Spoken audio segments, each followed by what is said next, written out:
Hello everyone and welcome back to the finals here at General Games here in Caulfield. Stephen Simopoulos, Gray and King. Hello, how are you today? So we just watched a nail-biter of semi-finals, and you wouldn't believe it. It was Manaless Dredge versus Czech Pile. And what a game that was. It was quite good. The Death Rights got down on the board early and got rid of all the relevant threats from the Dredge player's graveyard. But they got picked off with Contagion, and then Colligan's Command got back at Death Right Shaman. And then there was some kill spells and some discard and Thought Seizing into Phantasmagorian and, nice, I'll just discard my whole hand and then you can one with nothing me. And yeah, it was a little bit more exciting than the match that I was involved in. So right. That's good. But here we have Trent Clark on the right-hand side of the screen who is playing Czech Pile. And on the left-hand side, we have Jack Jiggins on his traditional Death and Taxes list. I'm not sure who's got the play here, but it's good to know. I played Trent's list 74 cards out of 75. And Jackson that played, thanks for that, Scotty. So I went in matches played, 1-3 and then a bye. Oh, okay. And Trent's in the final. So clearly it's just bad luck. Just a professional at using this particular deck type. All right, so Jack leads off with the Caracas into a Mother of Runes. And Trent's got a few options. He can either cantrip or play Deathrite Shaman. Yeah. Now, in terms of the matchup itself, who do you think's got the advantage here? Well, like all legacy decks, they each think that they're incredibly favoured. I know Jack's trying really hard. Okay, so that's half the recipe. I know Jack's playing three Mirroring Crusaders main and one in more in the sideboard. Oh wow! So if I'm curious as to how he feels it's so favoured if he's metagamed so aggressively for it. But all in all, this is how legacy is sometimes. That's right. Generally, what I found is just with the strength of both the heavy discard from Czech Pile and the Colligan's Command to back it up with the artifact destruction, killing all the equipment that it would usually get along with Vile, it just seems to have a very strong position. And obviously, there's Snapcaster to recall all those threats as well. So yeah, and the best plan Death and Taxes has is Mana Denial, and you've seen Trent's hand is full of land. So this is true. Being able to pick off the I've heard this joke before, it's not mine, but Thought Seizing Mirroring Crusader is the only way a black card can deal with Mirroring Crusader. Right. Well, there is a Toxic Deluge in the deck somewhere, I believe. But yeah, the thing is, Trent's deck is 23 non-basics or something. It's a large amount. 20 lands, yeah, and 4 Death Rights. So yeah, I had enjoyed both flooding out and having very few lands throughout the day. So, and that was what you were playing today, was it? Yeah, I was playing Trent's list. I changed a Mindbreak Trap for Nihil Spellbomb and I still lost to Dredge, so... It's definitely the deck which can just get there if it needs to on turn 1 or 2. So that's an interesting choice from Trent, taking the Thalia over the Mirroring Crusader when there's redundant. I'm curious as to why he's done that. Maybe he's just a bit behind on mana development. Maybe he just thinks he can get there. There is a Jace in his hand, so maybe he's looking at using that to bounce it. But obviously, with bounce count on the way down, yeah. With the tax effect, that's a little bit harder. And with the Mother of Runes, yeah. He does have the Force of Will now, so that gives him a little bit extra. It's not bad. He just needs to find a way to clear through this log. I think a Toxic Deluge is. That's what we were talking about earlier. Like Jack can play all these really incredible, hateful cards, but if Trent is able to 7-for-1 him with Toxic Deluge, there's very few ways the Death and Taxes deck to really combat Toxic Deluge, especially without Aether Vial. It's very much about Jack being able to slow play his threats and still trying to maintain a lock at the same time. So it's a very strenuous just balance that the deck's trying to hold up. With that said, Jack has been playing the deck for many years and will have a vague idea of how to pull that particular trick off. All right, so Trent lets the Mirroring Crusader resolve. It looks like he didn't put the Force of Will in his hand just before, so...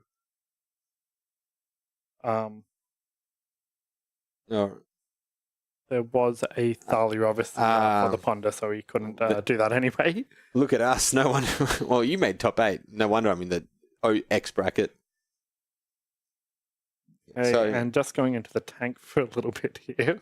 And here we're seeing the Mana Denial elements of Death and Taxes actually hampering Trent here. So there's a Wasteland coming. So despite the fact it's going to land, I mean, the Death Right's a good start. Fatal Push is also another good card. But Trent's at 16. Crusader hits in increments of 4.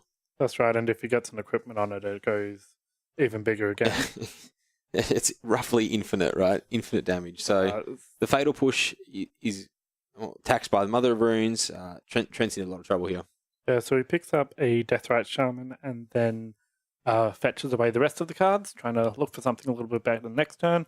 But he will be able to finally push through that Thalia now with that Deathrite on the table. We are really approaching Toxic Deluge or Bust territory. So the Deathrite will help mitigate the Wasteland, but... Is there a Toxic Deluge in the main deck, do we know? I believe there is one. Okay. Well, there's one in mine, so if it's not supposed to be there, I'll be angry. Yeah. So that sounds like it's a fairly stock option. So our producer chimed in that he also plays Czech Pal. And he also did terribly, so me and you, Scotty, team terrible. There is obviously a lot of different ways to build the deck, and it never really seems to be consistent for us. It's like 3s and 2s and 1s all over the place. I wonder why Gene Holland doesn't play this. Gene, who we've seen numerous times on the stream with the Gene machine here at General Games. It would be 4-color Leovold, but it would be 4-color the Gene machine Leovold. 4-color as well. Gene machine Leovold. Well, I know he was looking at buying a Leovold, so maybe we'll see some spicy brews on stream in the future. Maybe it's the Leovold machine that it's about to turn into. All right, so Trent's, I'm not sure whose turn we're in. Looks like they're both tapped out and both flicking their cards. It's Jack's turn because he puts down a Flicker Wisp. Another Flicker Wisp, so that's 4, 7, 9, exactly lethal next turn, and I think that's game. Yeah, so we can put down a Baleful Strix, but it's really just delaying the inevitable. But we'll just see what happens when he plays it. He could block. Well, actually, Baleful Strix will only. I guess it can block Flicker Wisp, and then Thalia can't get protected. Yeah.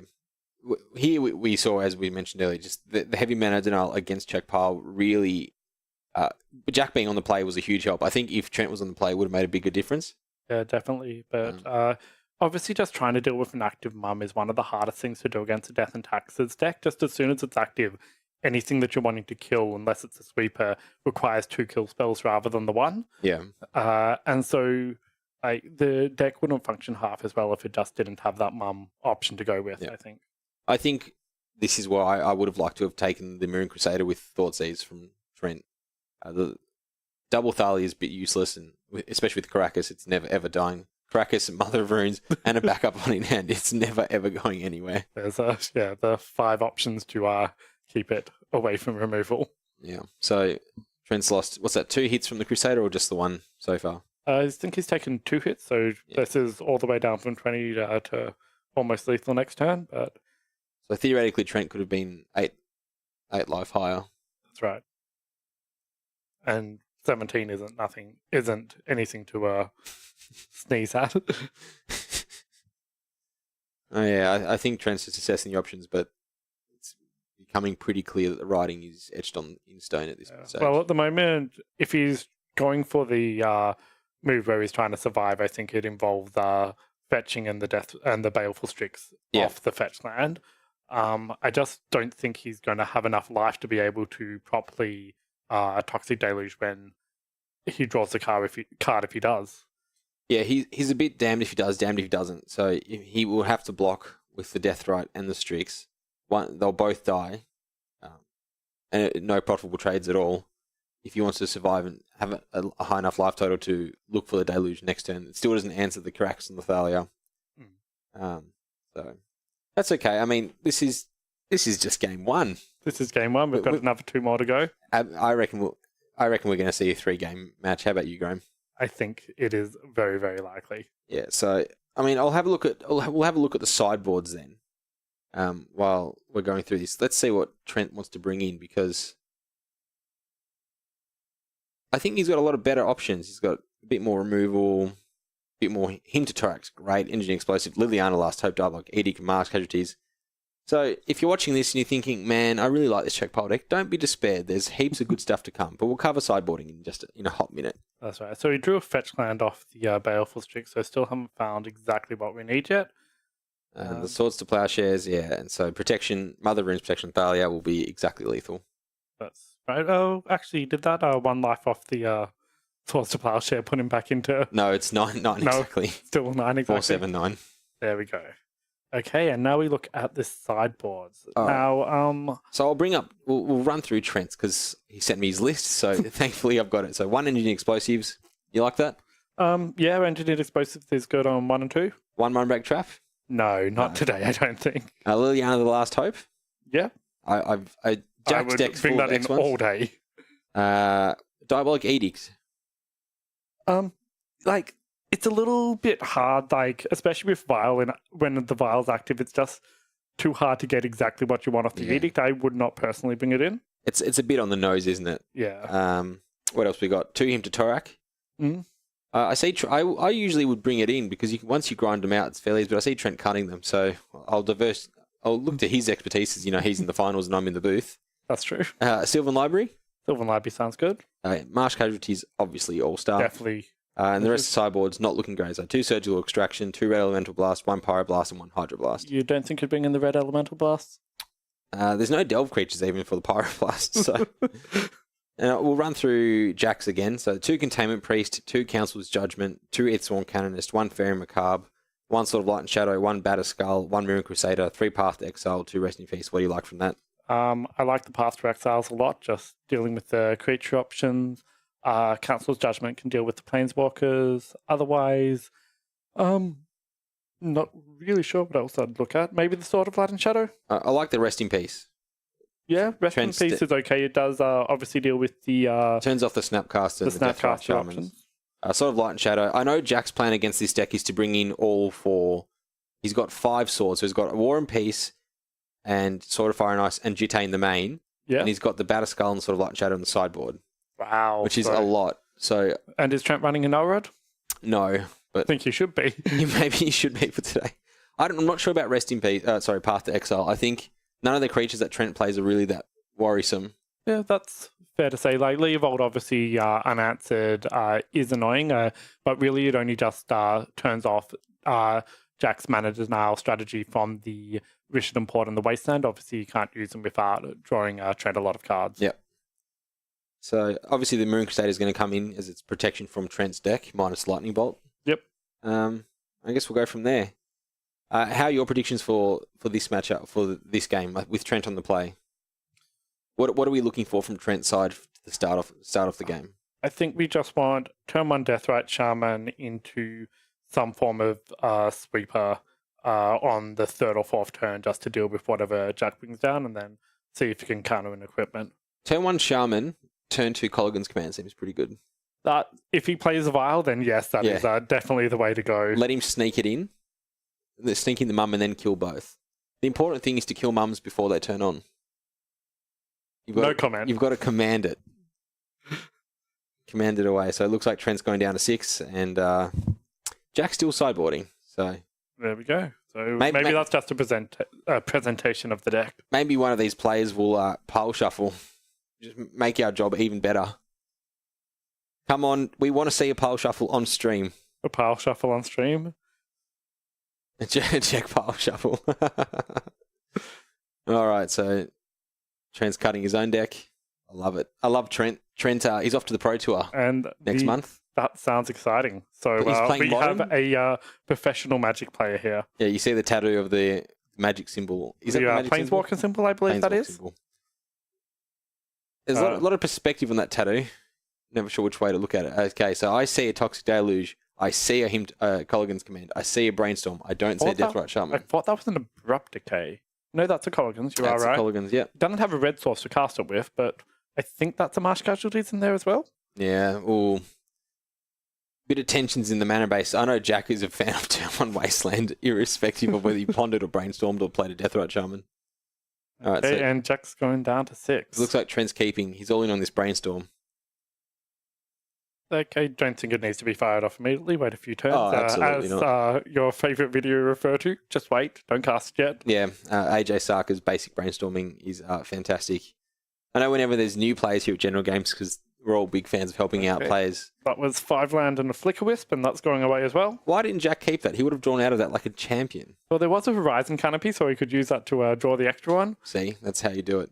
My favourite play from new players when they come here at General Games is the Turn 1 Brainstorm Go. That hurts a lot. But it's... With that said, you have to explain why. My least favourite play is when Michael Webb goes Turn 1 Brainstorm, go, and then I'm just sitting there quaking in my boots. Yeah. So Jack's kept in the Swords to Plowshares. He's got Eternal Mother runes, so Yeah, sounds good. that's fine. Is Trent's- that a Trent's got the- vial or is that a sword, that masterpiecing in his hand? Oh, who knows? Probably a sword. I think that's a sword of fire and ice, but I have no idea. An end-step brainstorm from Trent sees a fetch land, Elfstrix, and I believe a Jason Mind Sculptor. Or, no, it was a Ponder, sorry. Interestingly enough, Jack does not have another land. He's got double swords, Batterskull, and whatever that other thing is. I believe that's a Sword of Fire and Ice. Okay, we're going to go sword of fire and ice until we find out otherwise. Yeah. All irrelevant is going to get eaten up by the K commands. Then we have to guess the other one. All right, so here we go. We're going to see Balfour Strix just get ahead on cards, put an annoying threat. Jack's not attacking anyway. Although the sword, if that is the Fire and Ice, he's not going to care too much about the Balfour Strix. That is true. And there's 8.5 million Swords of Plowshares, so I think Jack just drew another one too. Yeah. So, yep, that's the third sword we've got there. This is the magic insult to injury when you mulligan and then you draw like 3 terrible mediocre cards, and that Thoughtseize is going to be huge, mate, huge. Well, he's going to see that he can't play creatures for the rest of the game, and that means he's going to lean on his planeswalkers, I think. Yeah, that's fine. They're all his. Take the sword. So he fetches. No, he doesn't fetch him. That was the last turn. That was last turn. So he can ponder and then Thoughtseize. I like the Thoughtseize and then go from there. I think once you know what your Thoughtseize, so you know what your opponent's doing, and ponder to work out what you want based on what's in their hand. And I wonder if there's any reason. Maybe he should take the Swords to Plowshares, as odd as it is. I'm not quite sure it's really doing enough. It's not doing enough, but he can't cast any of the others, and he's got Colligan's command for whatever he can cast. That's true. So use the Collins command on whichever equipment he tries to play first and get rid of the swords. That sounds reasonable. Trent does elect to go for the Swords to Plowshares. And then we're pondering, and he's just looking at advancing his board state. There we go. Deathrite Shaman. Baleful Strix and Brainstorm. All the good stuff. Yeah, so Trent firmly ahead on Jack's mulligan to 3. Yes. And what was that? That was an equipment of some sort. Oh, no, he's got double Masterpiece. Double Masterpiece. We're never going to know which one's which. I think that's got a sword in it, so I'm going to guess Light and Shadow. No, they're both swords. Yeah, the first one's Fire and Ice, and this new one is Light and Shadow, and we've got Double Mum. One can protect the other. Maybe we'll start attacking now. So this Marsh Casualties is going to be absolutely huge. Yeah, that's... I would not want to be in Jack's shoes when that goes off.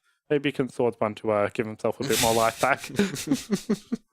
No, he's out of swords now. He's out of swords. Maybe he'll out of swords, okay. Maybe he'll draw the 4th one. So I'd like to shout out to Jack for making his deck very unpretty and the other runes. But we've got 3 different arts. So this is the actual blowout with the Marsh Casualties now. I'm glad Trent waited on this one. Maybe he can hold off. There's the Diabolic Edict from Trent. Nope, it's going straight for it. 3 for 1 is good enough, right? I feel like we might see a scoop from Jack here. And you can hear the and the crowd goes immensely wild at seeing that. And Jack sees a Rashana port, excited, doesn't even let Trent untap before he's pointing out what he's porting. He's thinking about it. And going for the underground. Going for the Brainstorm. Brainstorm response. Fetch land. Volcanic Island Force of Will. Trent's not really drawing well. I played a match against Miracle Stone. My opponent mulled to 6. Mm-hmm. I was in the play, went 10-1, land Deathrite Shaman, he Swords to Plowshare. I went turn 2 him to Torak, he Brainstorm response. I hit 2 good stuff. Then turn 3 draw him to Torak. So I'm like, well, we're doing this again, and I still lost. Resolved to Sylvan Library, Liliana Last Hope ticked up to the ultimate. Of course, got unexpectedly put on top of my deck. In the turn of where I was going to make some zombies. Maybe this deck's not for me. Maybe I just need to go back home to goblins. Well, you were on Death and Taxes a few years ago, and you've handed it out today because you think it's well placed in the metagame. How did that deck end up going? 3-2. He lost to Burn, so okay. It's a tough matchup when they just lava spike you a lot. But that's a tough matchup for any deck, I believe. Yeah, I made the mistake of copying a big tournament list. Mm-hmm. Yeah, nice sword. That's hardcast Force Will. I made the mistake of copying an EE Eternal Extravaganza list. Okay. And in local meta games. Okay, we've got a second sword down, and Jack. Right, so that's definitely sort of Light and Shadow. Okay, there we go. No, sorry, a Light and Shadow is in his hands. That's Sword of Fire and Ice. So War and Peace was one that was Force of Willed. Okay, sure, that makes sense. All right, so seeing... And we're about to see a Collins command do some damage. Nope, we just see another sword. So this is... We were talking about this, that too many equipment. Yeah, well, maybe if Jack draws a Jitte, we can see all 5 equipment before the end of the game. Yeah, that's what I'm looking... Well, Trent's giving us the best opportunity to do that, and there's a Jason Mind Sculptor. That's... maybe what's the Mortar Pod? Mortar Pod, a living weapon. You can unequip it to deal 1 damage to something, is that right? You sacrifice it, I believe. Yeah, you sacrifice the German, deals 1 damage or something. It's some terrible goblin sharpshooter. Okay. All right, so where are we going with JC Boy? Looks like we're brainstorming. Yeah, so an engineered explosive. Put it down on 3 and see what happens to the thoughts. To quote the cool kids these days, you'd lol. You'd lol, okay. Yeah, you'd lol. But yeah, Jack has just not drawn well today. And But this is the problem of overloading on 3 drops and equipment that when it works great, you look like a genius. But I never like to think about when I'm ahead. I like to think about when I'm behind. That's fair. So, and this is one of those matchups where you're going to be behind a lot. Because if you're ahead, you're ahead, and if you're behind, well, you need to catch up. And but I think this Jason Mind Sculptor is just going to go over the board now. Okay, so we get a second white source finally. We'll see the Flick Wisp or the Mum. No, we see the 4th Mum of this game. That's a lot of mums. I love my mum. Shout out to Mary, my mum, for being the best mum in the world. And a Fatal Push in response. Wow. Not even bothering with the Colligan's command yet. No need to. No need to. Nice and breezy, light and easy. And now we're going to start Fate Sealing. So, can't see it from our cameras, but that's okay. If it goes to the bottom, it was something good. And if it stays on top, it was something bad. Yeah, so there's 3 cards in Trent's hand that I don't think Jack would want to see. We've got the explosive. Pick it up again, Jack, and change the camera again. We're so close. The explosives, the Colligan's command, and the deluge. Yeah. And I think we're about to see the engineered explosives on 3. Trent's also using the gigantic dice. Yep, that you were a fan of that. All right. Well, they're very clear to what's going on. Tremendous. Okay, and that dice is a germ token, from what I can tell. And all right. Blow up a land, make you discard a card. that is my favourite play against Death and Taxes, when you run him out of cards like this. And Jack's seen enough. He's going to scoop him up, and we're going to look at the next game. So, shout out to Jack. Maybe try and shuffle the cards separately. Obviously, when you randomize it, don't actually intend to make them separate. But yeah, so you feel like just far too many equipment to be I think there's way useful? too many equipment. And Sword of Fire and Ice is... Okay, so the reason Sword of Fire and Ice is good is that it draws cards. Against Leovold, it's terrible because it doesn't kill Leovold and you either shock yourself or they draw a card. Yeah. Right? Light and Shadow essentially is drawing cards that gets creatures back from the bin. This isn't a Swords of Plowshares matchup. This is obviously it's bad in the face of active Deathrite Shaman, but Sword of Fire and Ice I just don't think does enough. Okay, so you'd be taking that out even though it can kill the Deathrites? Yeah, I think he's got plenty of ways. I mean, I would take out some plows. Yep. What do you really want to kill out of the Czech pile deck? Leovold and Deathrite. Leovold and Deathrite. The normal game plan against Death and Taxes, I mean, I haven't played it in a long time, but Death and Taxes versus Deathrite Shaman matchups is you'd cut Revoker because they just trade with Deathrite and bring in Rest in Peace. Okay. Now, the problem that Jack's got is he's brought in Council's Judgment, I assume Rest in Peace, and all his equipment, and he's got... So you don't think that Revoker's enough for the Jason the Lily that they've got in the deck? I mean, it's close, but I think you just want to have more impactful creatures. Okay, so you're wanting to play out whatever creatures you have and deal with the Planeswalkers via damage. So, I mean, we're seeing a hand of Mirren Crusader, Thalia. 1 land. 1 land. I think you have to throw that back. If he rips a land, though, if he rips running lands, he probably can't lose. It's quite a stacked hand, but a lot of hands... all 6 spell hands look pretty good too, right? Yeah, you can't play anything in them. Yeah, no, the problem with Revoker is it gets caught up in all the hate. It gets caught up in the 1/1 sweepers. It can never attack, so it's just... So it dies to artifacts, it dies to removal, it dies to sweepers. No, and it dies to... It can't attack either. So if you revoke a Deathrite Shaman and you attack into it and then they just trade, was it a good trade for you? Now I acknowledge that it's an equipment deck, so it's the sum are greater than the whole. The whole is greater than the sum of its parts, but no, that's reasonable. I don't think I like Sword of the red-white sword. Yeah, I don't know why that's in there. It provides no relevant protection. It's just a beating of a clock on Mirren Crusader. It really hits home hard. Yeah, that would hurt. All right, so a lot of lands from Trent, Leovold, Snapcaster Mage. Is there a cantrip in there? No, no, I don't think so. We're getting rid of both sides. So is this mulligan down to 6 on each, or is it 5? I think it's 6-5, Jack on 6, Trent on 5, but we might get confirmation. It's a shame that we're seeing this after... Yeah, okay, both, so they're both going down to 6. So and one split sieve, and then continue. Yeah, it's a shame we're seeing some mulligans. I really like the atmosphere of finals. Everyone's excited. I mean, before we heard the insane blowout noise, I wish the viewers at home could have heard it. That was tremendous. And as you said, we're successful in our prediction of this going to 3 games. Nailed it. We can't be stumped. So I know Trent feels very favoured in this, and he was looking forward to playing. He really wanted to beat. He really wanted to beat Manaless. He said to his friend, "You can concede to me because I really want to beat Jack." Jack's become the end boss. Whenever Sean Brown's not around, Jack's the end boss. Okay. So maybe this is just Jack's store now. This is Jack's store, so not any of the other Legacy tournaments run, just this one. That is a tremendously terrible hand from Jack. I see a Caracas, a Wasteland, and some Expeditions. Well, it's a 5-land.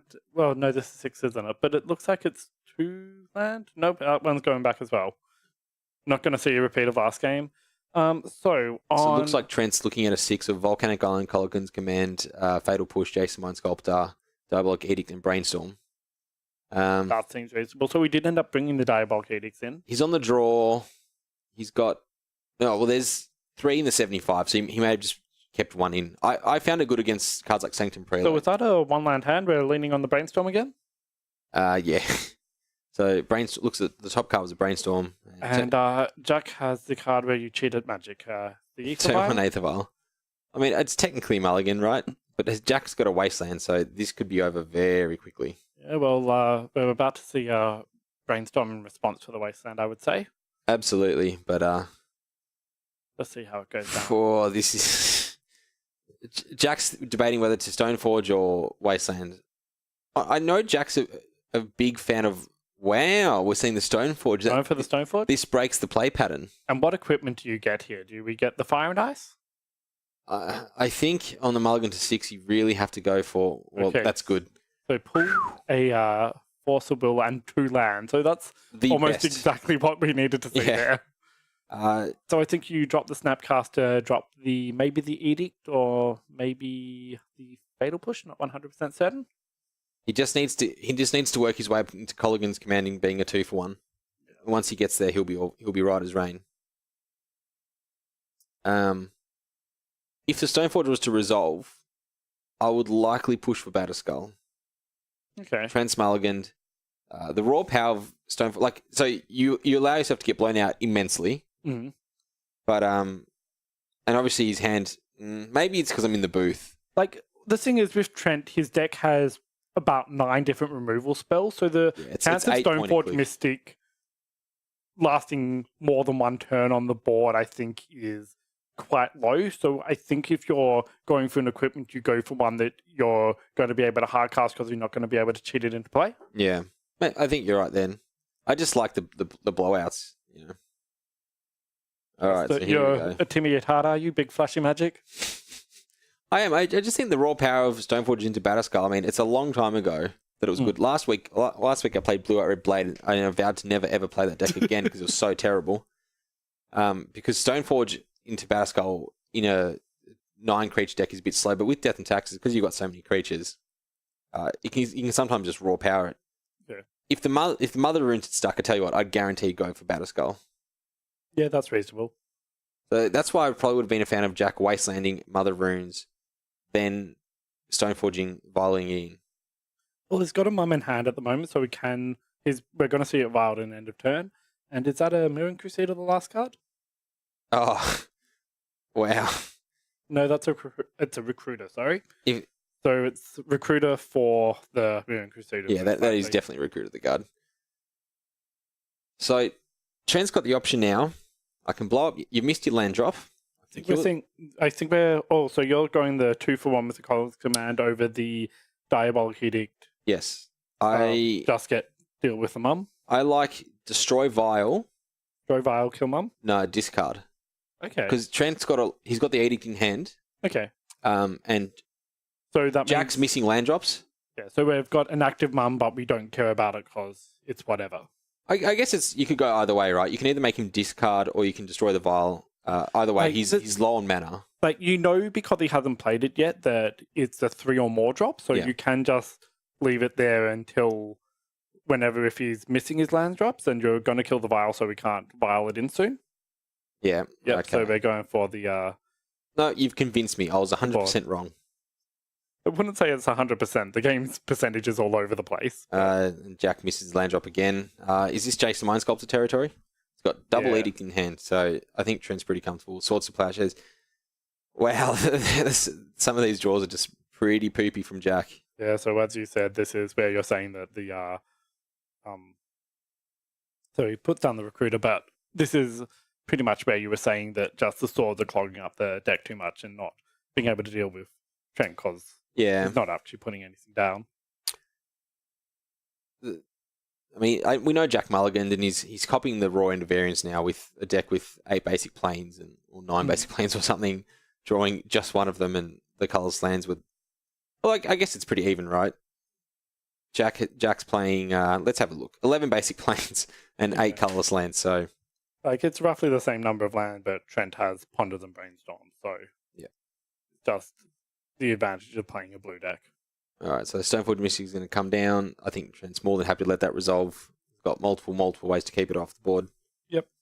And if he gets a Jitei, for whatever reason, we can just see the engineered explosives on 2. But I think we'd probably see one of the swords at a guess. So we're going to Edict the Recruiter. And then Edict again. I'm curious to see what Jack gets here, because it's definitely not Batterskull this time. Trent hasn't cast a cantrip, he hasn't cast a creature, he hasn't cast a Planeswalker. I'm sure you can guess what it is. So that's Light and Shadow, and that's quite reasonable considering what's in his bin at the moment. So we're getting both the mums and a recruiter back if we ever get the chance to hit with it. Yep. Relevant protections from Fatal Push, Strix, Deathrite Charm, and the lot. Yeah. Is it worth Death and Taxes maybe even playing Grafdigger's Cage in the board to deal with all the recursion on that side? I think you just play rest. You've got the 2 rest in peace. Just play the rips? Yeah, that's just way better. Death and Taxes doesn't once look at its graveyard, other than Light and Shadow, I guess. Yeah, that's true.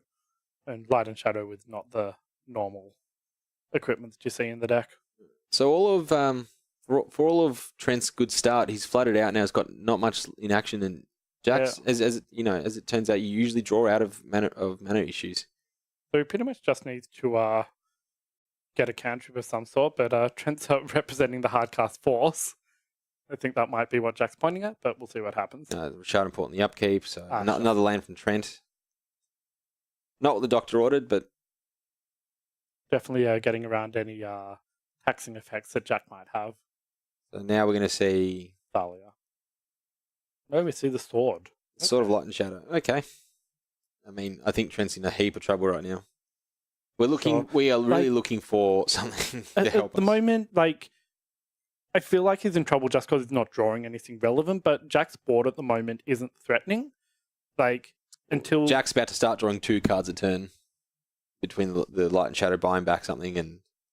But do you think he's going to put it on the mum or just play a threat? Because we don't need to deal with anything till the next threat comes down. You're right. Although, but Jack, protection from white and black, Trent has 1 lightning bolt in his list. I'm probably equipping and attacking. Yeah, that's fair. We'll see how Jack likes to play it. I mean, the Force Will's not bad. Yeah, we've got the hardcast Force Will and we've got engineered explosives, but we'll see what he does. Yep, goes for engineered on 3. All right. Well, we wanted a close game, and here we are. Yeah, it's the wrong kind of close game, though. It's the one where both of them are struggling with exactly what they're wanting to do. But I feel we're getting close to the point where Jack may be able to just, with the 2 wastelands and playing the port, just triple something on Trent's side of the board. Like, Well, luckily, Trent's been drawing lands the last few turns. that as well, though, yeah. Yep, so there we go. We've cut him off the Bayou. And now he'll blow it up, taking out the Light and Shadow. And here we're going to see an upkeep port. Upkeep port, get rid of... What would you take here? It's pretty They're redundant. both, pretty the same. Like, I think red's a little scarier, but All right, not by so much. Trent's drawn a Jace the Mind Sculptor. Yeah. I don't think it'll do anything on this board. You'll get a Brainstorm out of it at best. Well, like, if you're playing it, you're either ticking up or you're ticking down and killing the Sarah Avenger. Bouncing the Sarah Avenger. The Mother of Runes will have something to say about that, I think. The Mother of Runes would have something. So if we're playing Jace, we're doing Jace tick up, and then next turn you Brainstorm once you can. So 4 mana, Fate Seal, and then Brainstorm. Yeah, Fate Steel, and then next turn when you have mana to play with, you can Brainstorm once on one. No, he just goes straight. So he's a for the- Colligan's Command. Yes. Yes. What's he doing with that? Is he deciding whether to put it on top or bottom? Maybe it's not that good then. Well, it's mainly, it doesn't deal with anything at the moment. The Sarah Avenger is a 3/3 and it does 2 damage. It doesn't deal with the mum. He's got nothing in the bin either. Yeah, okay. So, yeah, Colin's Nothing to Command buy is, back. although it's a good card in the matchup, it's just not doing enough here. Exactly. I got too excited, Graham. I saw a relevant spell from Trent's side for the first time in about 7 turns. I don't know. Like, the Jace is pretty exciting. It's just going to get swept up, I think, in all of it. There we go. That's on the bottom. So, just evaluating the card and just not quite good enough. All right, now Caracas and Thalia is a hell of a combo. Yep. So, we've got that one down. All right, Like, Jace with down to the 2. way Jack's hand was turning out, we just needed that second white source, and then it was off to the races to an extent. Yeah. All right, what's the draw? All right, Baleful Strix. Baleful Strix, and I think we're going to see the Brainstorm here. That's a good finally. start. Do you want to Baleful Strix first and then Brainstorm, or do you want to Brainstorm and then Baleful Strix? Because You do have the fetch land on board already. Or just so you can look one card deeper. Yeah, that's fair. I guess with the fetch land, though, you can make your decision, fetch, and see a fresh card. Because I think you want to Brainstorm first, so if you draw something that can deal with the board, you can cast that first before we go to the part where we're playing the Baleful Strix. Yeah. And there's the Brainstorm. All right, so we see Baleful Strix, Baleful Strix again. Brainstorm, Force of Will. No, that was there from before in the island. Oh, I thought I saw a second island. No, that's all good. Sure, so we've got Brainstorm Force. So we can Strix up, but all it'll do is buy a turn. Keep both Strixes, play both. Sarah Avenger will get protection, take down Jace. I don't think you want the island at the moment, so that's the first card I'm putting back. And looks like it's getting rid of the Force of Will. Yeah, it's not doing a heap right now. Yep, so fetch land. And then we're going to draw some new cards off the Baleful Strix rather than what we've seen already. I think we're looking to see something like a bolt or a push or something to take out the Sarah Avenger in response to the Mother of Runes. Okay, that makes sense. So just So I assume block Jack with would, Baleful Strix, give it protection from blue or red, and then and then in blue or response, black and kill in yeah. response. Okay, I think if I'm Jack, I'm giving the Sarah Avenger protection preemptively to cut through. sure. Yeah, that's Because fine. Jace is pretty scary out. Yeah, you need to deal with the Jace to some extent. I don't think anyone's ever been excited to face down a Jace. All right, so we draw into a Deathrite Charman. We can have one more draw now, Yep, we're going for the second but Strix. nothing castable at this stage. All right, and a Colligan's Command. And So a the Deathrite Charman. So both players have a board now, but just it's a little precarious on Trent's side what exactly is going to happen. Toxic Deluge would be the nuts. Obviously not that great, actually. Yeah, it's still okay. So that's an Eighth of Isle expedition. Thanks, Jack. Love your work. So I can tell from your commentary that you're a big fan of the masterpieces. Is that right? I think they're tremendous. And what about the new ones, the invocations? I don't even know what they are. I know I bought Andrea, our resident Italian, of Doomsday, Invocation Doomsday, and he was happy with it. So yeah, I really like some of the art on the invocations, but I just can't read a single title on them. neither. Just like- Hazaret the what? Hazaret the who? Yeah, we're not allowed to say that, I've heard. But Blood Moon looks amazing, I think, in the form that they've got it. I just can't read that it's Blood Moon. Well, you know what? I'm glad you enjoy it, Graham. That makes one of us. Well, no, like just put an old border on it. Give me the new art. All right, so Sarah Avenger takes down Jace. Jack preemptively giving it protection from blue or black. Yep. Probably go with black. It makes a difference, really. That's a hard cast force, I think. No, he's just Assembly's Banner. So we're going to see a brainstorm now. Okay. Look for something good. I guess he can attack with the Baleful Strix.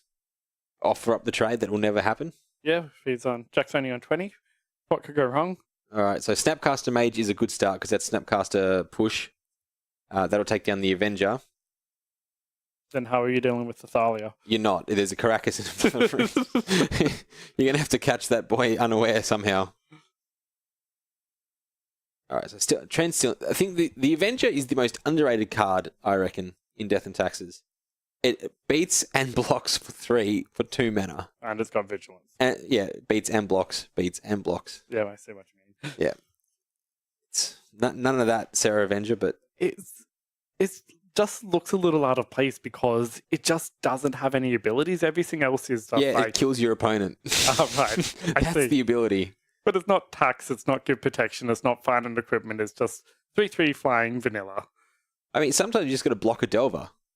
I mean, that's how this deck passes the test. All right, so Trent's looking at now. Okay. Yeah, so we've got the Colors in command and we've got the mana to cast it at the moment. So we may see something dead, but it's just... Jack's Hellbent, he could...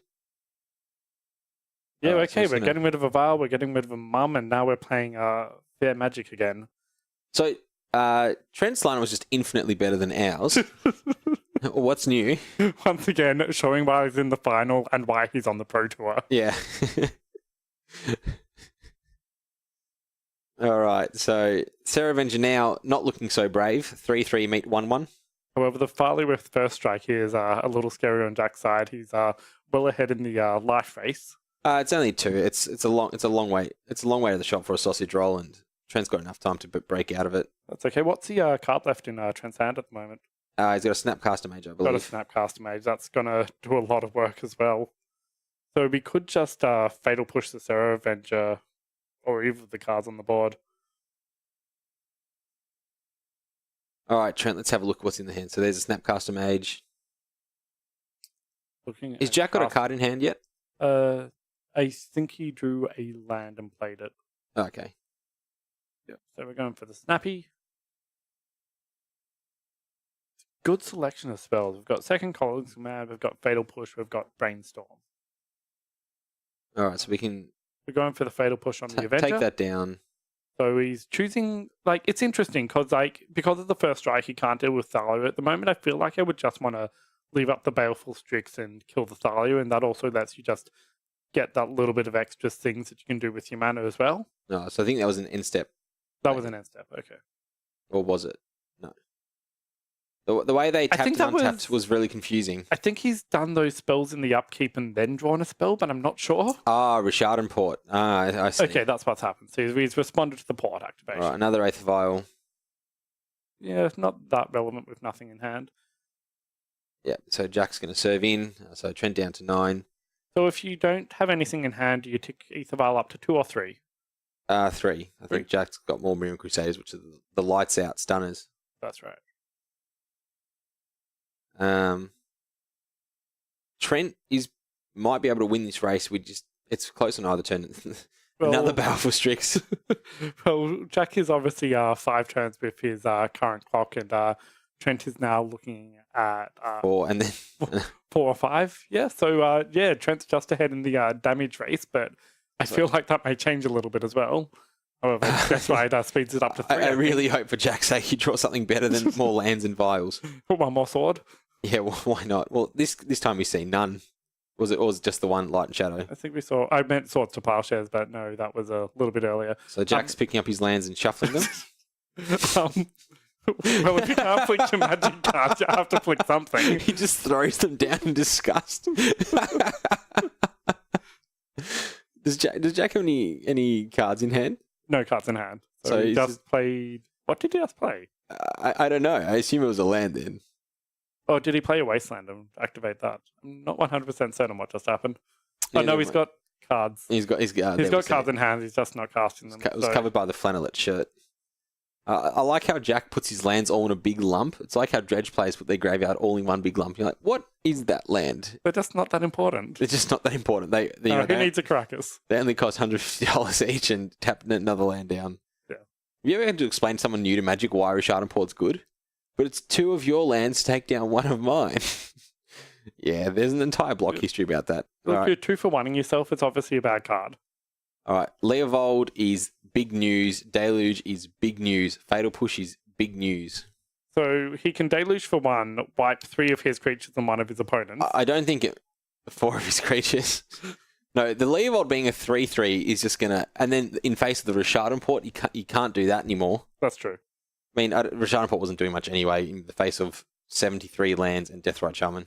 There was a short period of time where Jack was running Leovold in his Death and Taxes deck to vial it in, and that meant he could still port me.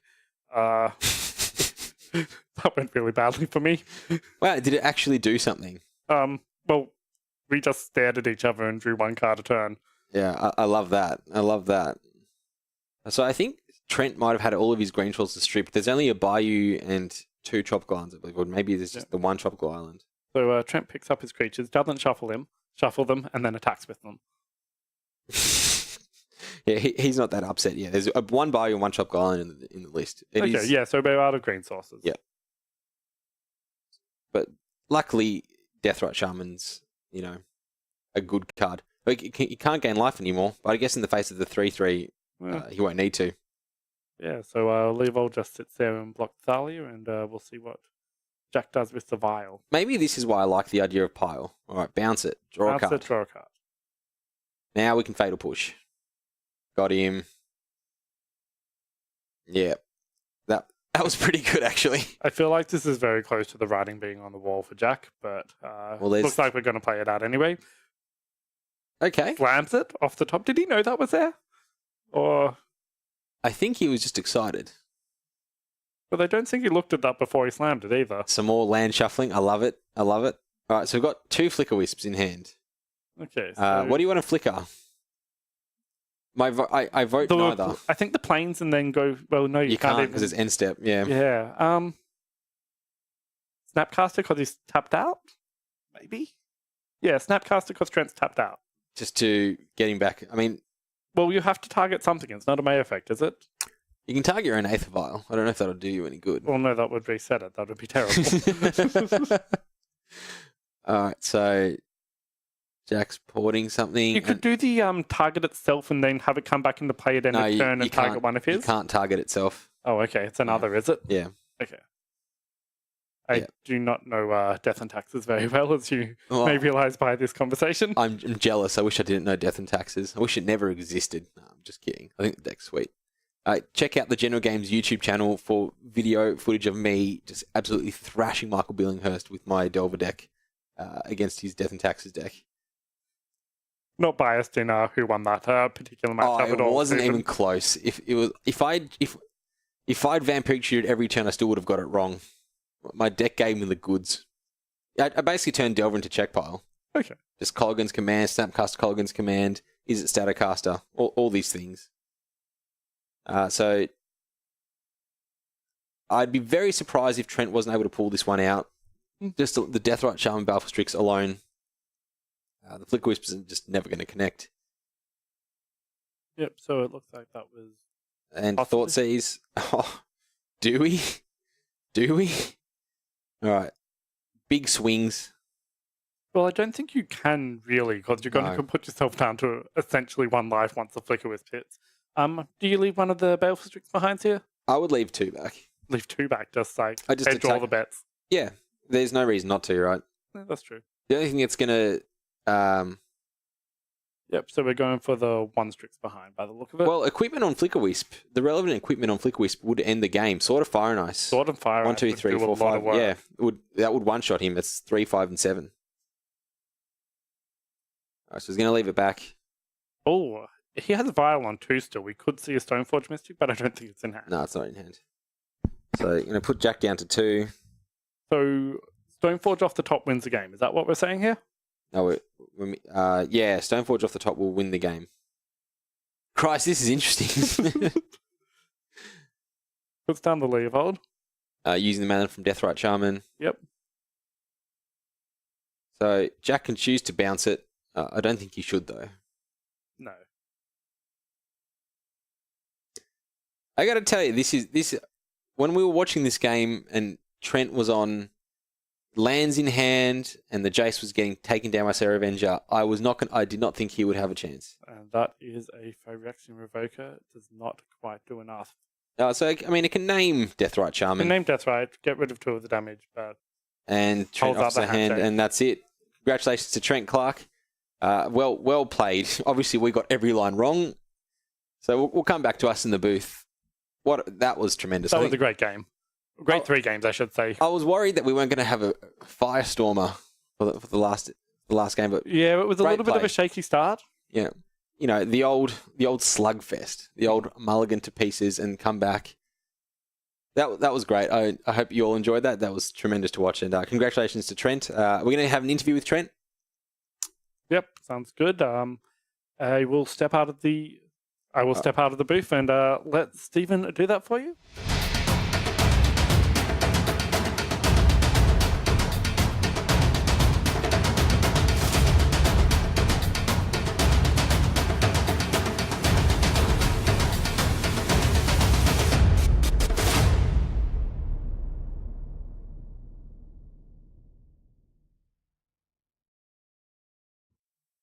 All right, so while we're waiting for Trent to relieve himself after what was a very close match, let's talk about Legacy at the minute. So we've just had Eternal Weekend in America.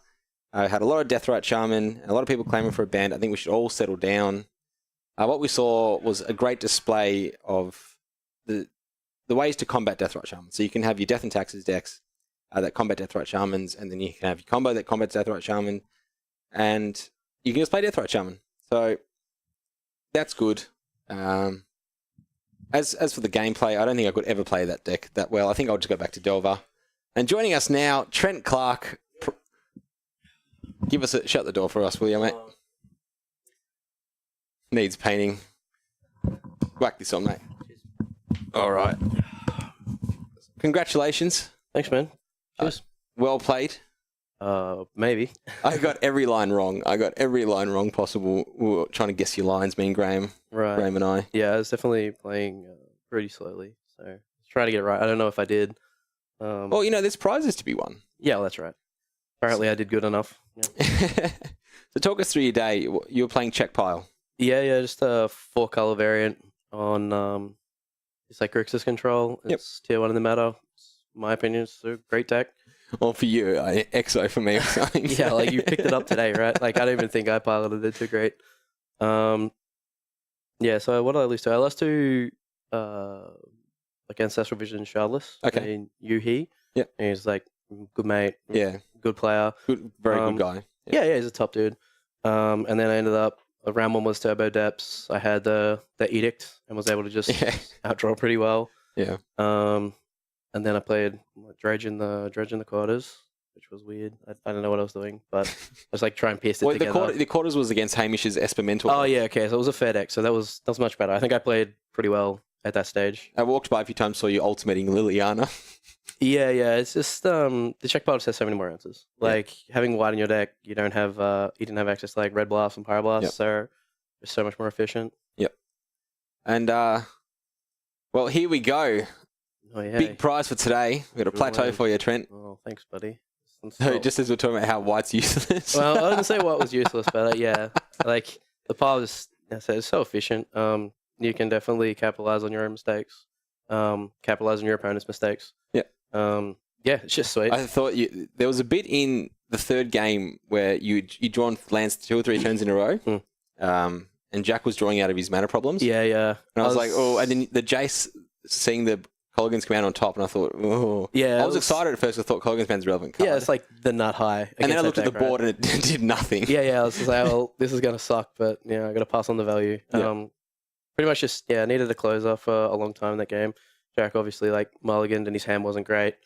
But But yeah, he was able to draw back into it just because I obviously didn't like. You just gave him some time to. I didn't have any I didn't find any cantrips or anything to like bridge a gap to be able to take over the game. So how do you find the matchup? We were talking about it, Graham and I. We're not really sure who it favours. Jack's got so many Mirroring Crusaders and stuff, but it also clunks up his draws. Yeah, I mean, cause you just got so many haymakers, right? Like you've got Deluge, Commands, Snap, like providing perfect examples like game 1, right? That's just how you lose. Yeah. Just trying to cantrip and find answers. Being on the draw. Being on the draw. He had like the Thalia turn 2, like, and he also had like turn 1 Mother and then Plow Strip. Yeah. Right. So that's just like, it's a real beating.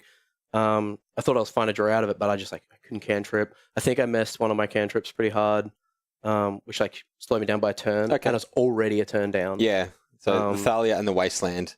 Yeah, they just and the Source of Flashes and the Death Right and being on the draw. Yeah, well, like Jack and I versed a few times and like we're mates and whatnot, and he just looked at me and he's like, "I've always wanted to do this to you." And I'm like, "Okay, well, show me what you got." And he's just Plow Strip. So yeah, it is what it is. Yeah. But I honestly think Czech's favored. You just go so much deeper. Like they can have good control draws where they can get above you. With highly efficient cards like Stoneforge and like Battle Skull, but you still have the answers. Like Colligan's Command is just they're not high. Yeah, so, when the end step tap Stoneforge, Mystic put Battle Skull, and you just hit both with Colligan's Command. So many games. I mean, I haven't played a lot of Legacy in comparison to like a lot of other people here, but I've played against a lot of Stoneforge decks, and you just like pass the turn and they look at you and you're like, "You have it?" And I'm like, "Well, I always have it." And they just tap, put in the artifact. It's like, okay, well, the game's over, kind of thing. So it's Colligan's Command is just great. Yeah. I mean, Death Right's the best card in the format, and Force of Will is a great saver for when you make mistakes. Don't insult my boy Brainstorm. Yeah, Brainstorm's like the whole reason you play Legacy, but Death Right's there as well. I'm a big fan of that guy. Well, congrats again, Trent. Well done. Thanks, man. Cheers. We'll see you all next time here at General Games here in Caulfield.